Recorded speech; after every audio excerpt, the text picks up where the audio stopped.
Bueno, les pido disculpas porque casi que voy a repetir todo lo que dijo Idielis aquí por la mañana. Así es que solo puedo pensar que Dios sigue teniendo palabra de paz para su pueblo, que Dios no se ha olvidado de nosotros. Así es que me conmueve eso. Así que para los que no me conocen, mi nombre es Cristina y es un privilegio para mí estar aquí en esta mañana y compartir su palabra.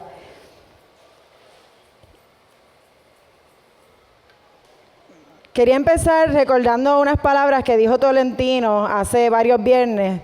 Él vino a compartirnos algo, ¿verdad?, más en la dirección de hacer misiones. Pero hubo una frase que me encantó y tenía mucho que ver con lo que vamos a hablar hoy. Y él dice que la palabra del Señor, ¿verdad?, es la historia de amor de Dios con su pueblo, ¿sabes?, con el hombre realmente. Y esto es maravilloso porque cuando nos acercamos a su palabra y la miramos en todas, ¿verdad?, de tapa a tapa, todas sus historias, de alguna forma Dios nos está recordando que Él es el Señor y que Él se ha revelado a nosotros por su eterno amor. Ayer estaba hablando con papi y le voy a robar una palabrita que fue como que perfect para, ¿verdad?, terminar de concluir lo que estaba escribiendo. Y él usó la palabra su obstinado amor, ¿verdad? Su amor insistente, el que va a intentarlo una vez más.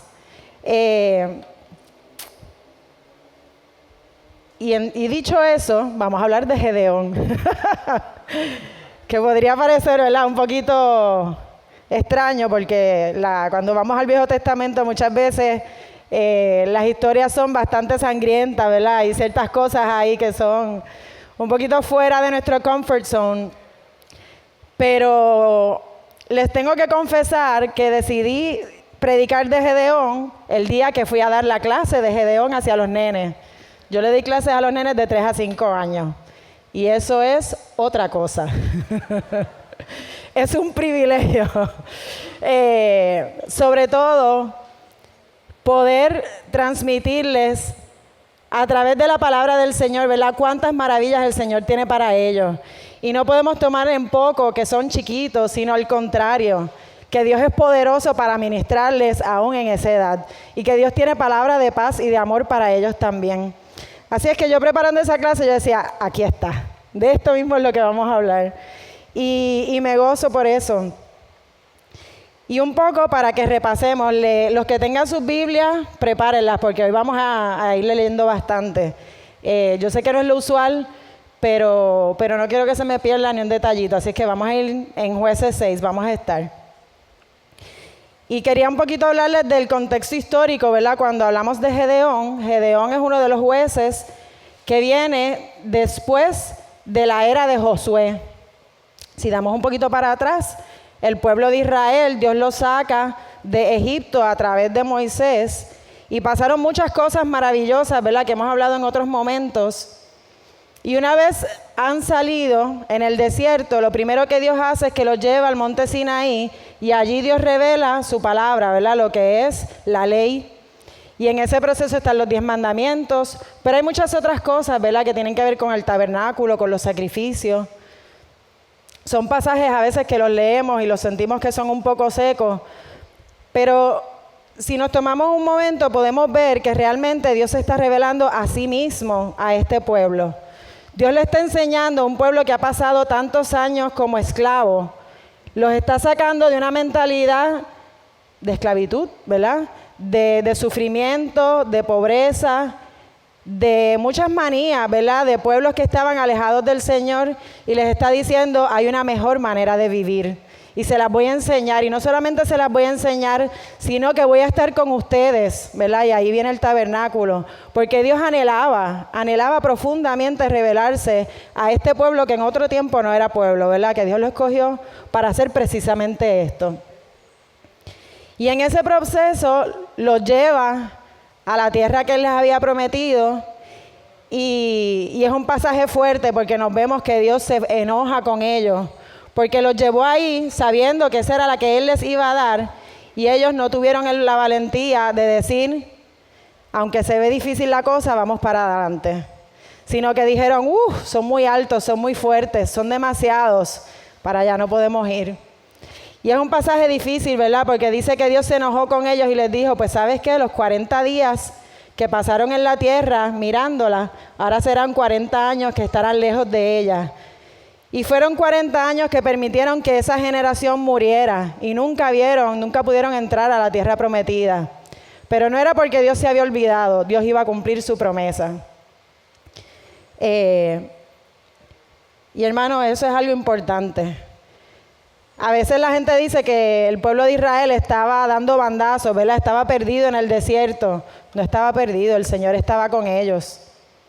Pero quiero decirles que fue una consecuencia directa de no obedecer a Dios y ni siquiera obedecerlo, de no creerle a Dios, porque todavía no había ninguna instrucciones. Era solamente decir, sí Señor, tú has dicho, el mismo Dios que nos sacó de Egipto, que era tan grande y tan poderoso, será el mismo Dios que nos va a acompañar.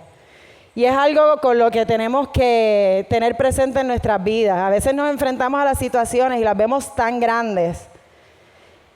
Y a veces todavía ni tenemos claro ni qué es lo que hay que hacer, pero ya el miedo nos paraliza y se nos olvida que Dios está con nosotros. Y en esa historia, ¿verdad? Llega Josué y se cumple la palabra del Señor. Ellos entran, conquistan, ocurren muchas cosas maravillosas y el pueblo llega, ¿verdad?, a tener su tierra prometida. Y lo acomodan a todo el mundo en su cantito de tierra. Y es interesante porque cuando ya Josué está por morir, él les da como que un repasito y les recuerda que ellos están allí porque el Dios Todopoderoso ha hecho un pacto con ellos, que Dios va a hacer, los va a librar, va a tener cuidado de ellos, pero que Él sería su Dios. Y me llama la atención porque Él les dice, por mi parte, mi familia y yo serviremos a Jehová. Y hay algo ahí de que cada uno tiene que decidir, ¿verdad? Ya hemos vivido todas estas cosas maravillosas, pero de aquí en adelante ya no es que nos vamos a mover, no es que yo los voy a dirigir, ya es que cada uno tiene que decidir, escoger a ese Dios. Ya ustedes vieron lo maravilloso que es, lo grande que es, lo poderoso que es, lo fiel que es. Les toca a cada uno. Y como sabemos, es un patrón que se repite. El pueblo se alejó del Señor. Jueces 2 dice, y murió Josué y toda aquella generación también fue reunida a sus padres. Y se levantó después de ellos otra generación que no conocía a Jehová, ni la obra que él había hecho por Israel. Después los hijos de Israel hicieron lo malo ante los ojos de Jehová y sirvieron a los Baales. Y vamos a ver que no era que no conocían las historias, porque las historias como que se seguían pasando. Es que no conocían a Dios, no tenían una relación personal con Dios. Se habían convertido todas esas historias en historias del pasado, de una gloria que ya se había vivido, pero no se había convertido en su realidad presente. Y es algo que como iglesia tenemos que estar bien apercibidos de la próxima generación. No solamente informarles, que es importante, que es un mandamiento del Señor, sino llevarlos a que la próxima generación pueda conocer a Dios, ¿verdad? Y eso es más que una información, es un estilo de vida que como familias tenemos que generar, ¿verdad? Donde ellos nos vean amando al Señor, donde ellos nos vean confiando en su palabra, donde ellos nos vean estando arrepentidos de nuestros propios pecados, donde nos vean decir, wow, esto está difícil, pero el Señor nos acompaña, ¿verdad? Para que esa próxima generación conozca, sepa que este Dios es su Dios. Y vamos a ver, ¿verdad? Que entonces Jueces entra un patrón donde ellos se olvidan de Dios, se alejan de Dios y la cosa se pone tan difícil que vienen corriendo hacia Él. Y ahí llegamos a Jueces 6. Dice así. Desde el 1 dice, entonces los israelitas hicieron lo malo ante los ojos del Señor, y el Señor los entregó en manos de Madián por 7 años. Y el poder de Madián prevaleció sobre Israel.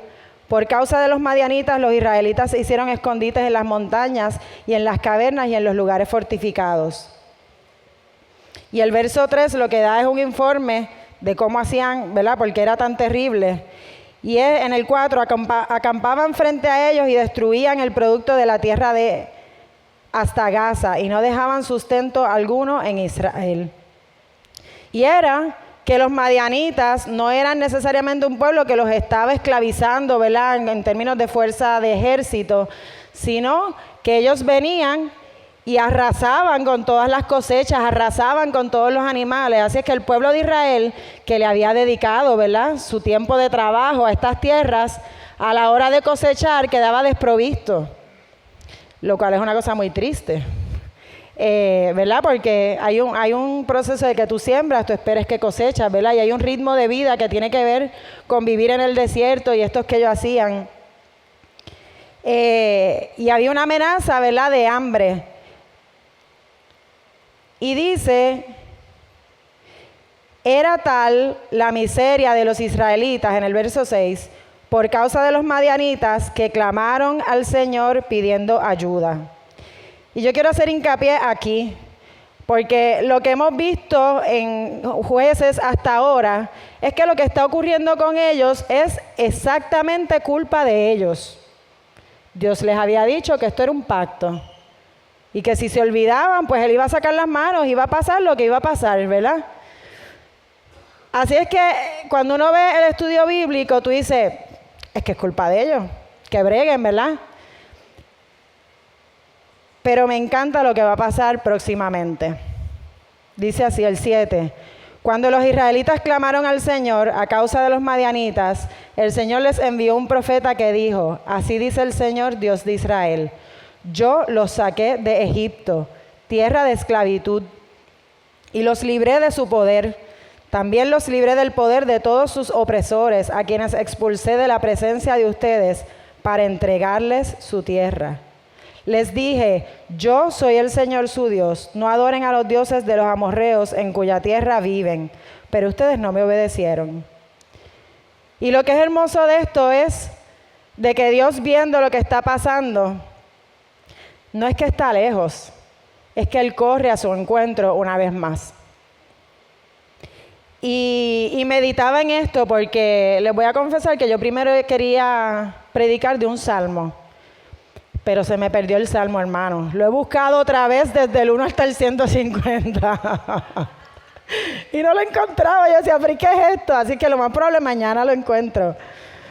Pero ese salmo lo que hacía era presentar 4 historias donde todos corrían al Señor.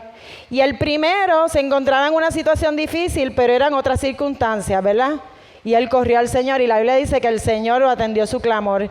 Y llega un punto que el último, en verdad, la había embarrado él solito, era todo culpa de él. Y dice que clamó al Señor, y el Señor corre a ese encuentro. Y es algo que me tengo que hablar a mí misma, ¿verdad? Recordar a mí misma, que correr al Señor, no importa las circunstancias que sean, es la mejor opción. Es culpa suya, hermano, corre al Señor. Llegó de la nada, corre al Señor. Lo hizo otro por su maldad. ¿Sabes qué? Correr al Señor es la mejor opción. Y es algo que nos tenemos que recordar, porque nuestro instinto es resolver, es abrir Google, es llamar al contacto, ¿verdad? Y no es que no tenemos responsabilidad, tenemos cosas que hacer. Pero primero, sobre todo, es correr al Señor, porque Él es el Todopoderoso. Sobre todo si es culpa totalmente suya. Corre al Señor, porque la palabra dice que Dios es grande y poderoso, y es poderoso para obrar en nuestras vidas. Y cuando Dios se acerca a ellos, un poco les recuerda de las maravillas que Él ya ha hecho, ¿verdad? Porque les dice, todo esto que hice fue para entregarles su tierra. O sea, mi propósito de traerlas aquí era que esta tierra fuera suya, pero no solamente eso. Les dije, yo soy el Señor su Dios. Porque el propósito de Dios no era resolverles sus asuntos de real estate, ¿verdad? No era que allá estaban apretaditos y acá iban a tener una cuerda adicional y piscina, ¿verdad? No es eso. El propósito de Dios de sacar al pueblo de Israel era que esta nación fuera su nación, separada para el Señor. Y Él se lo recuerda, el propósito soy yo. El propósito siempre es Él, hermano. Hace algunos domingos Alexis decía algo aquí al frente que yo decía, wow, qué fuerte. Estaba pendiente. Él decía que, ¿verdad?, que Dios nos puede sacar de la enfermedad, que Dios nos puede resolver nuestro problema de los estudios, que Dios es poderoso para arreglar nuestro matrimonio. Pero ese no es su propósito, esa no es su meta final. Tantas veces vemos en la palabra donde esas cosas ocurrieron y el milagro ocurrió, pero como quiera el corazón de esa persona se quedó alejado del Señor. Esa es la peor parte. Mejor nos hubiese sido quedarnos sufriditos en la vida y acercarnos al Señor, que es el Dios Todopoderoso, el dador de la vida eterna. Pero Dios es bueno, señores, y Él se revela una vez más. Y seguía diciendo en el verso 11, el ángel del Señor vino y se sentó bajo la encina que estaba en Ofra, la cual pertenecía a Joás del clan de Abiezer. Su hijo de Gedeón estaba limpiando trigo en un lagar para protegerlo de los madianitas. Cuando el ángel del Señor apareció ante Gedeón, dijo, el Señor está contigo, valiente guerrero. Hace como 2 años, estábamos en el retiro de pastores y estaban haciendo un juego de Pictionary, ¿verdad? Donde había que dibujar algo, todo de la Biblia, y el otro equipo tenía que, ¿no? Tu propio equipo tenía que identificar. Y estábamos empate, yo era la que estaba dibujando, y para desempatar me tocaba dibujar el llamado de Gedeón.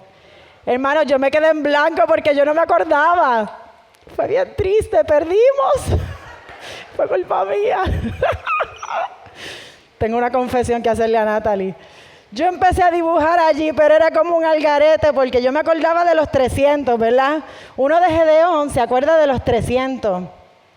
Y los 300 es porque la gran historia de Gedeón es que el pueblo, los madianitas y los amanecitas, y dice la Biblia que otros pueblos se unieron y eran tantos que eran como langostas.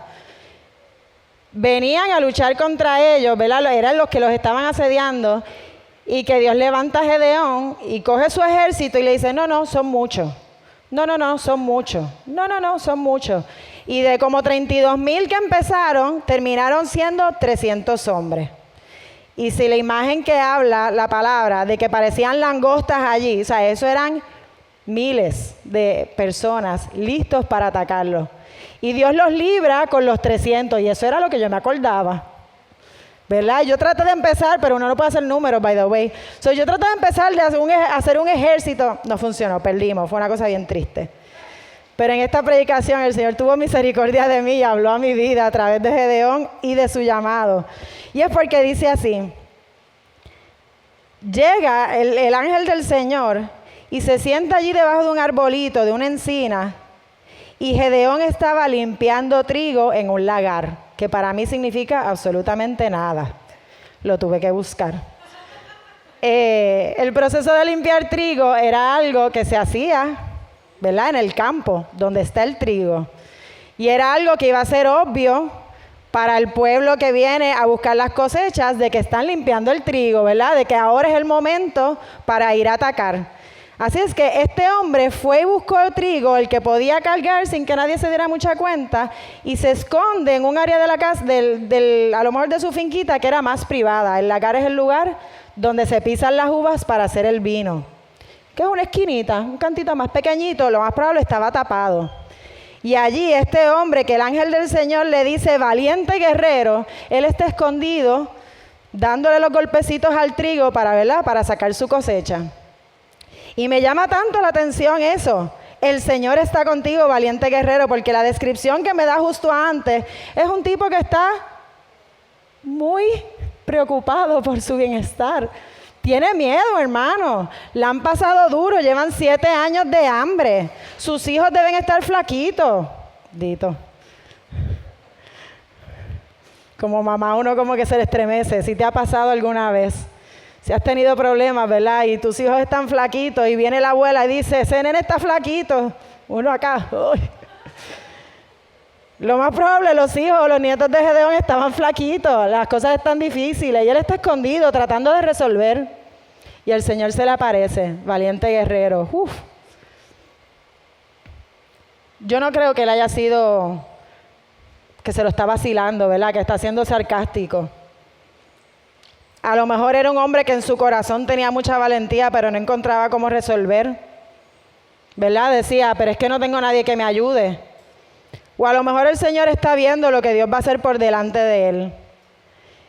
Pero una cosa que es evidente para mí es que Dios no usa a la gente que lo tiene las cosas planchadas. Delma cuando vino dice que ella detesta volar, que si ella llega a saber todo lo que ha tenido que volar en esta vida para llevar su ministerio, ¿verdad? De trabajar con los niños, jamás lo hubiera hecho a lo mejor.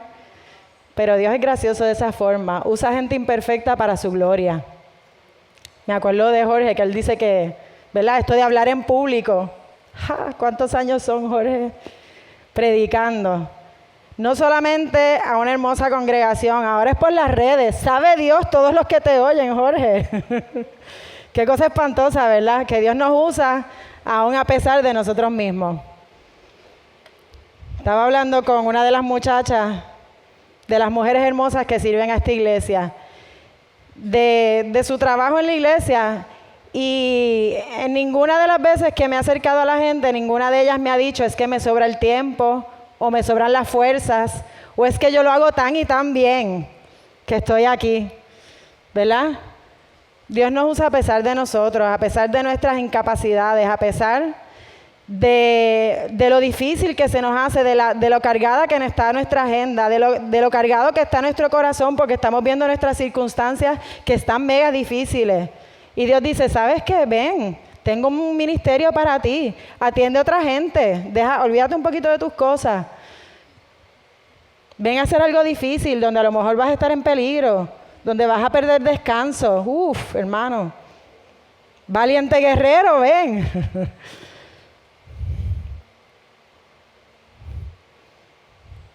Hermano, yo le estoy comunicando lo que el Señor habla a mi vida porque... ¿verdad? Uno se mira y uno dice, no soy suficiente para lo que Dios ha puesto delante de mí.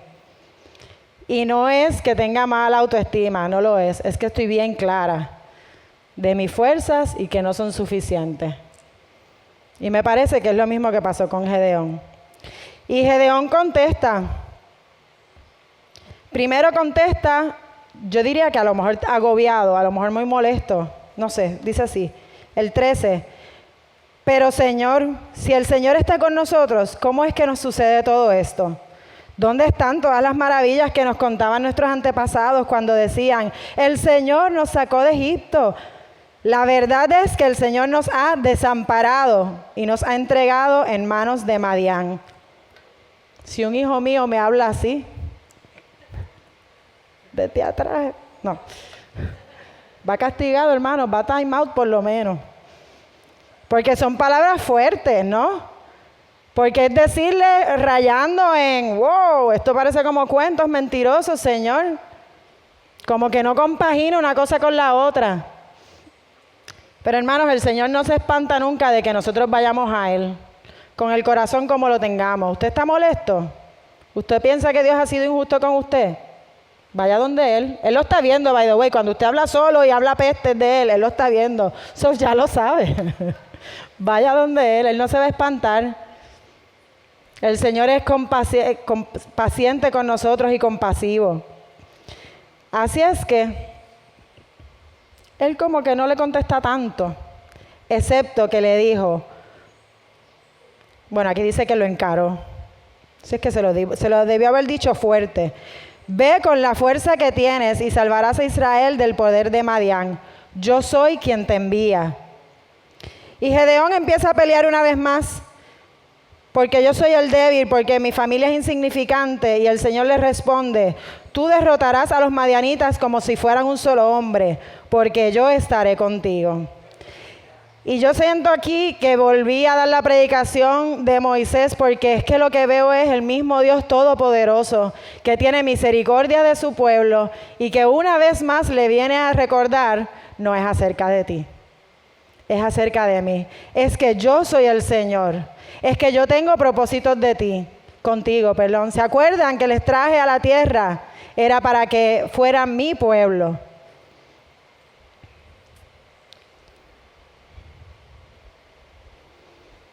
Y Gedeón, ¿verdad? Yo no quiero ser amiga de Gedeón porque él se hubiese ganado aquí un pescozón. Él necesita una señal del Señor. Yo me hubiera quedado calladita. Pero una vez más, Dios es bueno y misericordioso. Y el Señor tenía propósitos. Es que me vuela la cabeza, hermano. Uno lee estos pasajes, yo lo había leído no hace tanto. Y como que uno le pasa por encima porque uno sabe la historia, ¿verdad? Uno sabe que Gedeón va a terminar con 300 y que van a ganar. Así es que uno va por ahí leyendo Jueces rapidito. Pero vuelvo atrás.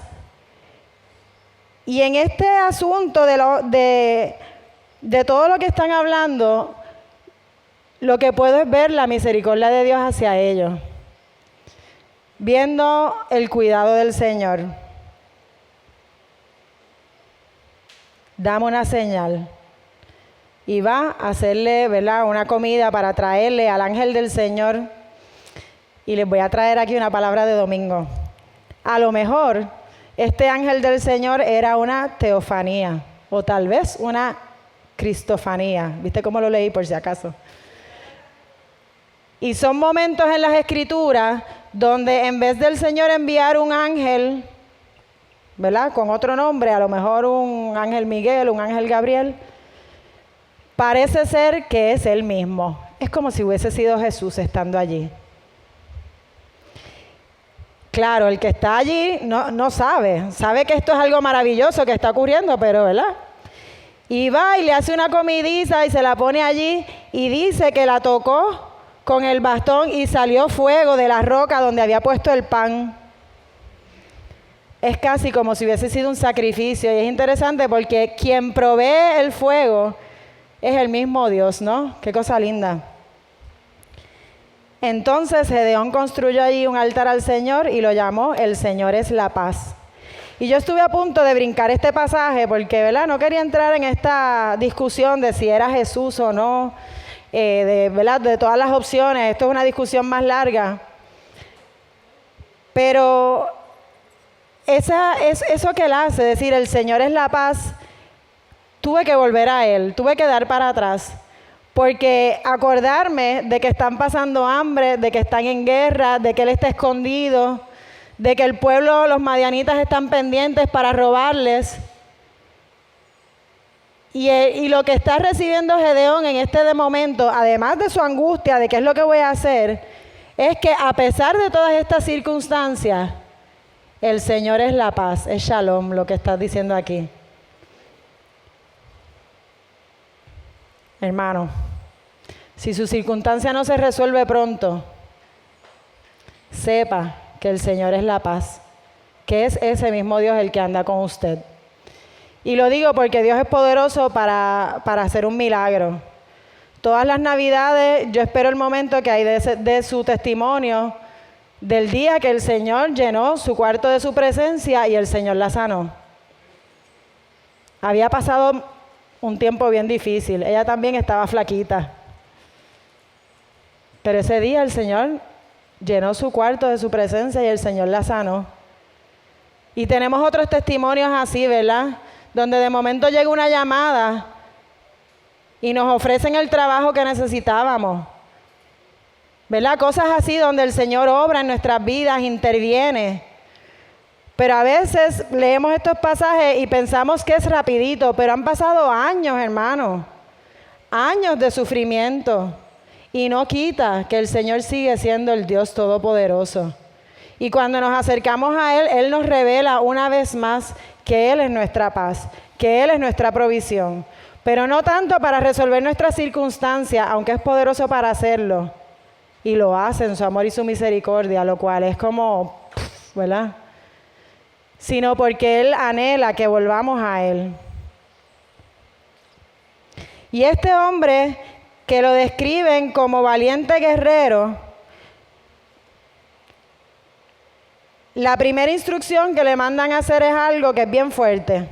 Y lee el 25, dice, aconteció que la misma noche le dijo Jehová, toma un toro del hato de tu padre, el segundo toro de 7 años, y derriba el altar de Baal que tu padre tiene, y corta también la imagen de Acera que está junto a él. Y edifica altar a Jehová tu Dios en la cumbre de este peñasco, en lugar conveniente. Y tomando el segundo toro, sacrifícalo en holocausto con la madera de la imagen de acera que habrás cortado. Entonces Gedeón tomó 10 hombres de sus siervos e hizo como Jehová le dijo.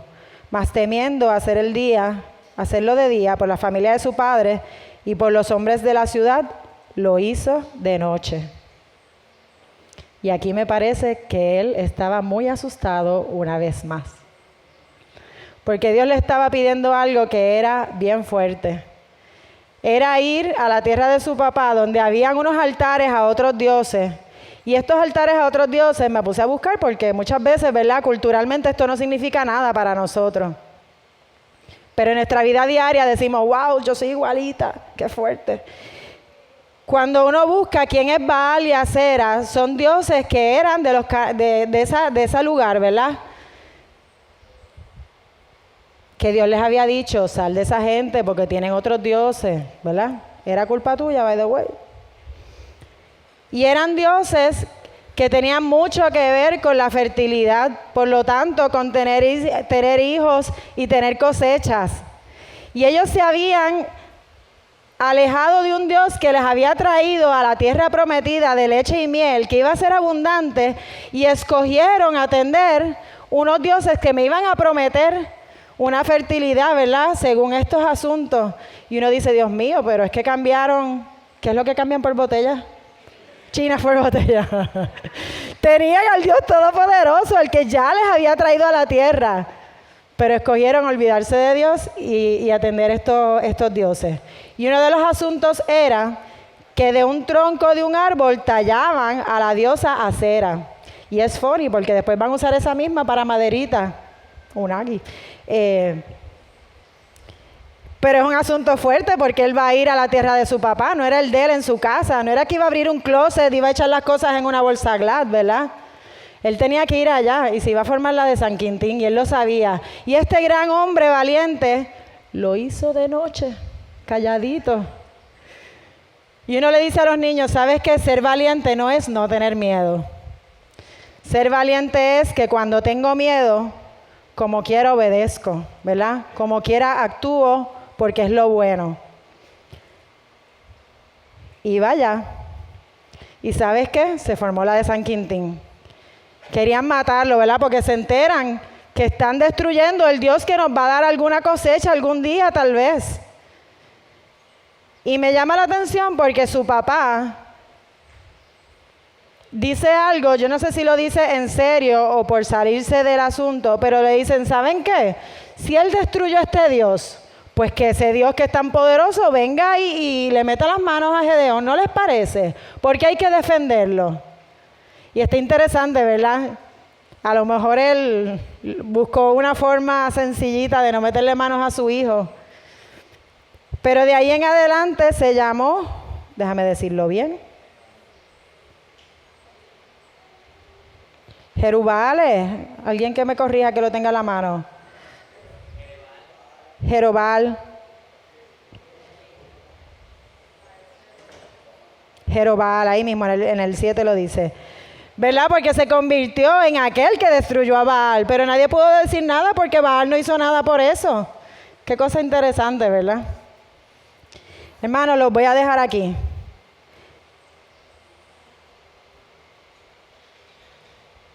El verso 33 dice, todos los madianitas, los amalecitas y los hijos del oriente se reunieron y cruzaron y acamparon en el valle de Jezreel. Y el Espíritu del Señor vino sobre Gedeón. Y éste tocó la trompeta y los de Abiezer se juntaron para seguirlo. Envió mensajeros por todo Manasés, que también se juntó para seguirlo, y envió mensajeros a Aser, a Zabulón y a Neftalí, que subieron a ese encuentro. Y estos hombres que escucharon la trompeta de Gedeón, ¿verdad? Porque dice que llenó, el Espíritu Santo vino sobre Gedeón y la gente lo empezó a seguir. Este fue el ejército que se paró detrás de él para luchar contra los madianitas. Es interesante porque después en el capítulo 7 es que el Señor les dice, ¿sabes qué? Son muchos. Van a pensar que lo hicieron ellos mismos. Vamos a sacar que sean poquitos. Y los voy a dejar, ¿verdad? En la historia de Gedeón los voy a dejar ahí. Después lo pueden mirar, el resto de los capítulos son el 7 y el 8 de Jueces. Al final de la vida de Gedeón, dice: pero Madián fue sometido delante de los israelitas y ya no volvieron a levantar cabeza. Y el país tuvo descanso por 40 años en los días de Gedeón. Y es espectacular porque Dios en su gran poder vuelve a este pueblo y hace un milagro con esta gente. Ellos vencieron al pueblo ni siquiera con sus espadas, ellos vencieron con unas trompetitas y unos cántaros que tiraron al piso. Es una historia bastante interesante. Y Dios les da la victoria y fue tan impresionante eso que por 40 años este pueblo no se atrevió ni a mirar para allá. Dice que mantuvieron la cabeza abajo. Pero el próximo versículo es terrible.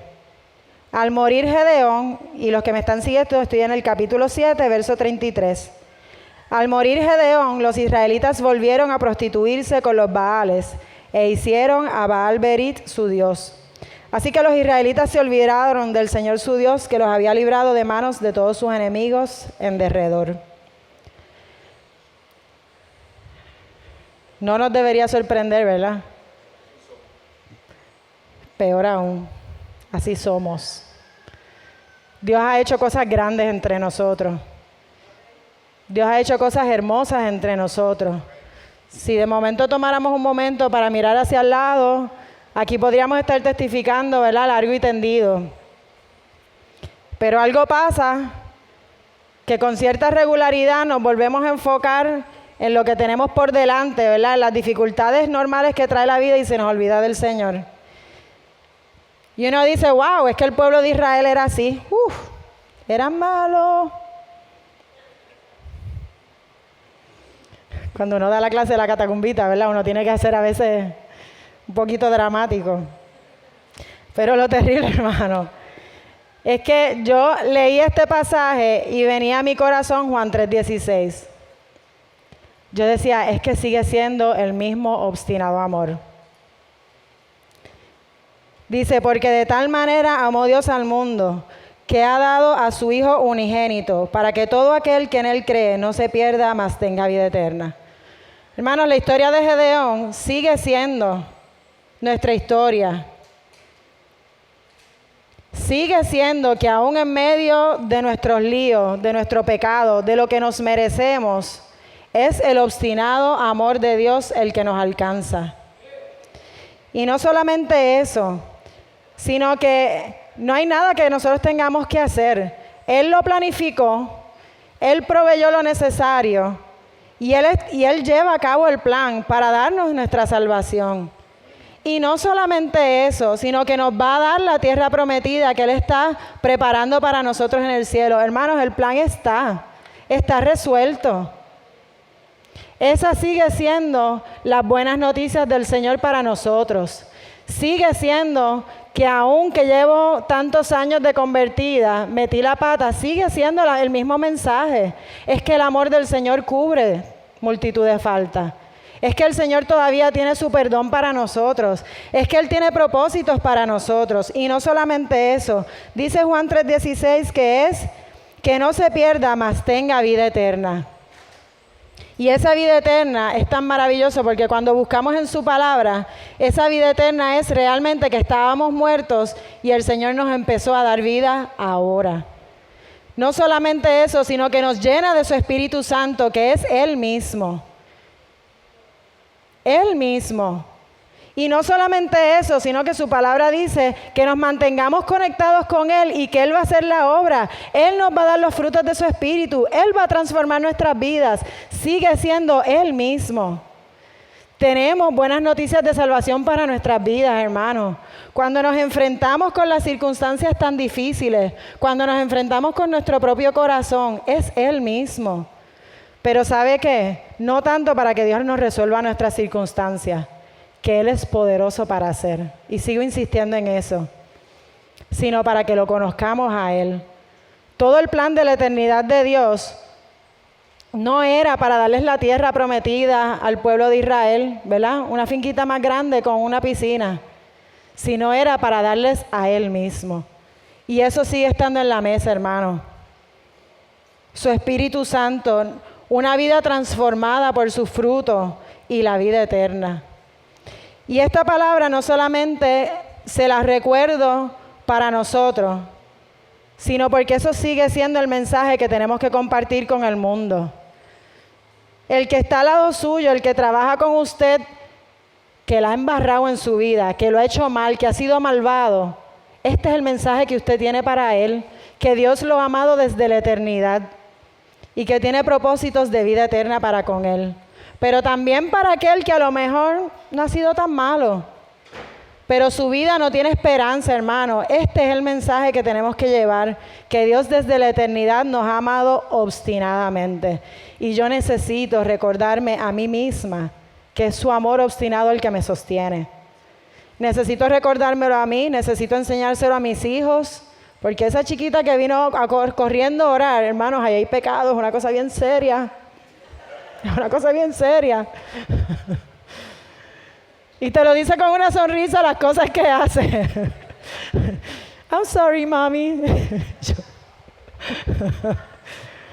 Y la otra de 7, que ya sabe un poquito más, que a lo mejor se esconde. Y la otra que está entrando a la adolescencia. Y el que está full blown adolescente. Hermanos, el pecado es real. No me lo tiene que explicar nadie. Está en mi casa. Y las buenas noticias de salvación para ellos es Jesús. Ni siquiera nada que yo les pueda dar, lo cual es maravilloso, porque tantas veces siento que no tengo lo suficiente para darles. Lo que estamos viendo a nuestro alrededor, hermano, es necesidad del Señor. Y nosotros tenemos las buenas noticias. Para nosotros mismos, para permanecer en Él y para el que está a nuestro lado. Amén. Oremos. Señor, te alabamos y te glorificamos, Padre Santo. Dios mío, te doy gracias primero por tu palabra, Señor, porque te has revelado a nosotros, Señor. Porque te ha placido, Señor, que te conozcamos, tan grande, tan maravilloso que eres, Dios mío, creador de los cielos y de la tierra, Señor. Que desde la eternidad y hasta la eternidad eres el Rey, Señor. Y en medio de nuestras circunstancias nos recuerdas cuánto nos amas, Padre Santo. Dios mío, que tú tienes propósitos de vida eterna para con nosotros, Señor, pero es que estemos contigo, Señor. Es que tu amor ha sido tan grande que planificaste dar a tu Hijo por nosotros, Señor. Y estas son cosas tan maravillosas, Señor. Yo te pido en el nombre de Jesús que sea tu Espíritu Santo recordándonos estas cosas, Dios mío, en medio de la semana, en medio de nuestro sufrimiento, Señor, en medio de nuestras angustias, de nuestro miedo, Padre Santo, como Gedeón, Señor, que las circunstancias eran mucho más grandes que él, Dios mío. Pero tú eres el Señor, es tu anhelo, Señor, de que volvamos a ti y tú eres poderoso para obrar, Padre Santo. Ayúdanos, Señor, a mirarte hacia la eternidad. Ayúdanos a mirarte, Dios mío, como el Padre que nos provee, Padre Santo. Ayúdame a mirarte, Señor, como aquel que puede transformar mi vida, Señor. Primero mi alma, a salvar mi alma, Dios mío, a darme tu espíritu, Señor, a transformar todo eso oscuro que llevaba por dentro, Padre Santo. Te doy gracias, Señor, porque tu palabra no ha caducado, sino que esto sigue siendo real. Dios mío, que tú sigues en los cielos, Padre Santo, obrando para nuestro bien, Señor. Que tú sigues preparando moradas para nosotros, Señor, para esperanza, para vida eterna, Señor, para que estemos contigo cara a cara, Señor. Y yo te pido, Padre Santo, que tú nos ayudes, Señor, como iglesia. Que tú nos recuerdes esta palabra, Señor, pero que nos ayudes, Señor, a marchar en esto, Señor. A ser los valientes guerreros que tenemos por delante, Señor, cosas que tenemos que hacer. Mensajes que tenemos que llevar, Dios mío, guerras que tenemos que librar, Dios mío, pero lo haremos de tu mano, Señor. Y que cuando nos des la victoria no nos olvidemos de ti, sino que nos recordemos, Dios mío, que eres tú mismo. Que eres tú mismo la victoria, Padre Santo. Te doy gracias, Señor. En el nombre de Jesús. Amén.